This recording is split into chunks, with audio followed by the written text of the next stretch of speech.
প্রিয় স্নেহের ছাত্রছাত্রীরা, আজকে আমি তোমাদের কনস্টিটিউশনাল ভ্যালু সিভ্যাট পেপার থেকে তোমাদের বলেছিলাম। এর আগের ভিডিওতে আমি তোমাদের আলোচনা করেছিলাম এর সম্পূর্ণ সিলেবাস পাঠ্য বই নিয়ে।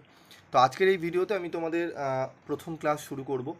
তো প্রথম ক্লাস শুরু করার আগেই তোমাদের বলবো, যারা তোমরা চ্যানেল নতুন তাদেরকে বলবো চ্যানেলটি অবশ্যই কিন্তু চ্যানেলের সাথে তোমরা থাকলে তোমরা কি হবে, তোমাদের এই সমস্ত যে পেপারগুলো রয়েছে যেগুলো কম্পালসারি, ঠিক আছে, মানে তোমাদের সবারই থাকবে, সেই সমস্ত পেপারের কিন্তু তোমরা ক্লাস কিন্তু করতে পারবে। এবং এই সাবজেক্টের কিন্তু আমাদের গ্রুপেও কিন্তু ক্লাস হবে, সম্পূর্ণ বিনামূল্যে, ফ্রি অফ কস্টে তোমরা ক্লাস করতে পারবে। তো যারা যারা ইচ্ছুক অবশ্যই তোমরা কিন্তু জয়েন করো।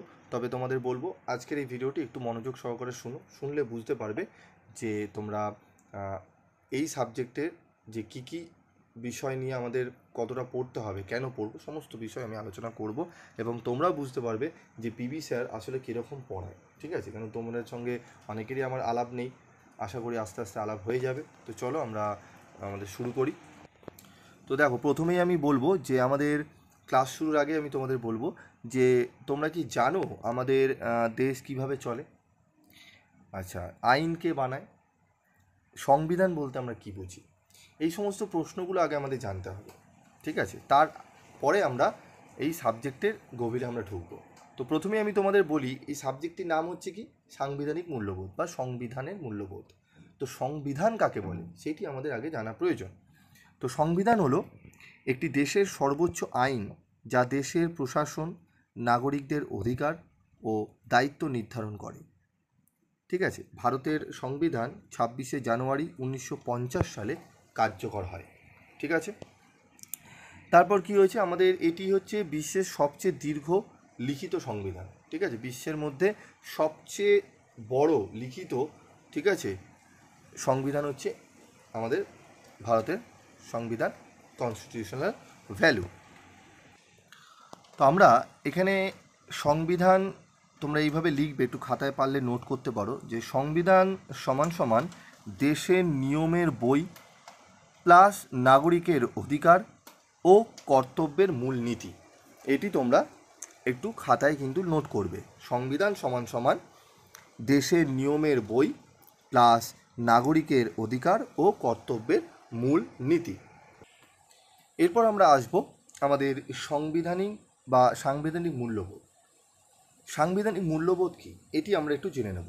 তো সাংবিধানিক মূল্যবোধ হলো সেই মৌলিক আদর্শ ও নীতি যা আমাদের সংবিধান দ্বারা নির্ধারিত হয়েছে এবং এটি উন্নত সমাজ গঠনে সাহায্য করে, ঠিক আছে। তো সাংবিধানিক মূল্যবোধ হলো সেই মৌলিক আদর্শ ও নীতি যা আমাদের সংবিধান দ্বারা নির্ধারিত হয়েছে এবং একটি উন্নত সমাজ গঠনে সাহায্য করে। সাংবিধানিক মূল্যবোধের মধ্যে কী কী পড়তে পারে? যেমন ন্যায় বিচার, স্বাধীনতা, সাম্য, ভ্রাতৃত্ব। উদাহরণ: সবার জন্য একসাথে স্কুলে পড়ার সুযোগ, সাম্য। নিজের মত প্রকাশের অধিকার, স্বাধীনতা, ঠিক আছে। তো এই ছোটো ছোটো জিনিসগুলো ভালো করে বুঝতে হবে, তাহলে তুমি এই সাবজেক্টটি সম্পর্কে তোমার ইন্টারেস্ট গ্রো হবে, ঠিক আছে। তো বোঝা গেল। তো আমরা সংবিধান কাকে বলে বুঝলাম, সংবিধানের মূল্যবোধ কী সেটিও বুঝলাম, ঠিক আছে। এরপর আমরা চলে যাব যে এই বিষয়টি কেন পড়তে হবে। স্যার, আমরা এই কনস্টিটিউশন ভ্যালু পড়ে আমাদের লাভ কী হবে, কেন পড়ব? তো এইটি নিয়ে আজকে আমি একটু আলোচনা করি। তো চলো আমরা জেনে নিই যে আমাদের এই বিষয়টি কেন পড়তে হবে। এই বিষয়টি পড়লে আমরা কি জানতে পারবো? আমরা জানতে পারবো যে একজন সচেতন নাগরিক আমরা হতে পারবো যদি আমরা এই সাংবিধানিক মূল্যবোধটি ভালো করে জানি। আমাদের জানা দরকার, একজন সচেতন নাগরিক হিসাবে আমাদের কর্তব্য যে আমাদের সংবিধানের যে নিয়ম, যে শৃঙ্খলা, যে নীতিগুলো রয়েছে সেগুলো জানা, তাহলেই আমরা একজন সচেতন নাগরিক হতে পারি, ঠিক আছে। তারপর রয়েছে কি, আমাদের অধিকার ও কর্তব্য আমরা জানতে পারবো। আমাদের অধিকার কী এবং আমাদের কী করণীয় কর্তব্য রয়েছে সেগুলো আমরা জানতে পারবো। আমরা জানতে পারবো কি আমাদের অধিকার এবং কর্তব্য, গণতান্ত্রিক ও মানবিক মূল্যবোধ গড়ে তুলতে পারবো আমরা, ঠিক আছে, যদি আমরা এই বিষয়টি জানি। এবং সংবিধান সম্পর্কে জানার জন্য আমাদের এই সাবজেক্টটি পড়তে হবে। দায়িত্ববান নাগরিক হওয়ার জন্য পড়তে হবে আমাদের এই সাবজেক্টটি, ঠিক আছে। নৈতিক ও সামাজিক মূল্যবোধ শেখার জন্য পড়তে হবে সাবজেক্টটি। দেশের প্রতি দায়িত্ববোধ জাগাতে, ঠিক আছে, দেশের প্রতি দায়িত্ববোধ জাগাতেও আমাদের কিন্তু এই সাবজেক্টটি বা এই সংবিধানের মূল্যবোধ এই বিষয়টি অত্যন্ত গুরুত্বপূর্ণ কিন্তু ভূমিকা পালন করে। ঠিক আছে, তো এখানে দেখো তোমরা দেখতে পারবে সাবজেক্টটি পড়ার উদ্দেশ্য আমি এখানে কিছু রেখেছি তোমাদের জন্য, তোমরা এটাই চাইলে একটু পড়ে নেবে। সংবিধান সম্পর্কে সচেতনতা বৃদ্ধি করা, ঠিক আছে, সাংবিধানিক মূল্যবোধের গুরুত্ব বোঝানো, নাগরিকের মৌলিক কর্তব্য শেখানো, ঠিক আছে, গণতান্ত্রিক চেতনার বিকাশ ঘটানো, নৈতিক ও সামাজিক দায়িত্ববোধ গড়ে তোলা, জাতীয়তাবোধ ও ঐক্যের অনুভূতি জাগানো। এই সমস্ত অবজেক্টিভগুলো রয়েছে এবং আমি যে আগের যে উদ্দেশ্যগুলো বললাম সেগুলো একটু ভালো করে তোমরা যদি শুনে নিয়ে থাকো দেখবে অনেকটাই তোমাদের এই সাবজেক্টটি ক্লিয়ার হয়ে যাবে। ঠিক আছে, যে এই সাবজেক্টে আমরা কেন পড়বো, ঠিক আছে, এই উদ্দেশ্যগুলো পড়বে। এবং আমি তোমাদের প্রথমেই কোশ্চেন আনসার দিয়ে দেবো না, কারণ কোশ্চেন আনসার দিয়ে দিলেই তোমাদের সমস্যা হয় কি, বিষয়টি তোমরা বুঝে ওঠার আগেই তোমাদের মুখস্থ দিকে তোমরা চলে যাও, যে এই 4টে কোশ্চেন দিয়ে দিয়েছে, 7টা কোশ্চেন দিয়ে দিয়েছে, আমরা এই প্রশ্নগুলোর উত্তর করতে শুরু করে দিই।